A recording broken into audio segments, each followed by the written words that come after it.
Welcome to our channel.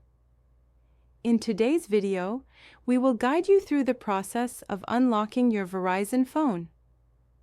Unlocking your phone allows you to use it with different carriers, giving you the freedom to choose the best plan for your needs. Follow these step-by-step instructions to successfully unlock your device. Step 1. Check your eligibility. Before you start the unlocking process, you need to ensure that your phone is eligible for unlocking. Generally, your Verizon phone must meet the following criteria. Your device must be paid off in full.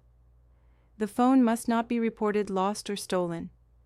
It must have been active on the Verizon network for at least 60 days. Step 2. Gather your information. You will need several pieces of information to unlock your phone.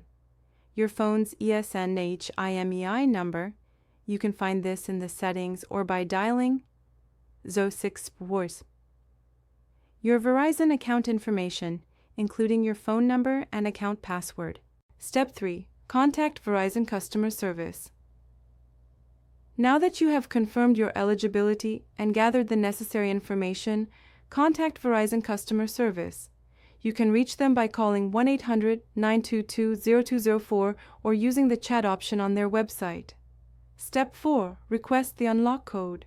When you connect with a customer service representative, explain that you want to unlock your phone. Provide them with the necessary details, and they will assist you in obtaining the unlock code for your device. Step 5. Insert a new SIM card.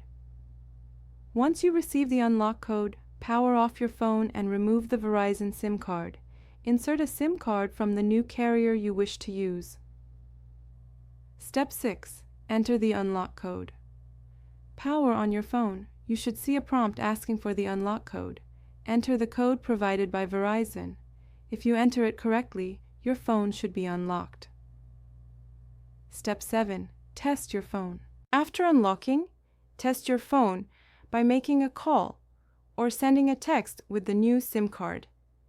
Ensure that everything is working as expected. We hope this guide makes the process of unlocking your Verizon phone simple and straightforward. If you found this video helpful, don't forget to like and subscribe to our channel for more tips and tricks.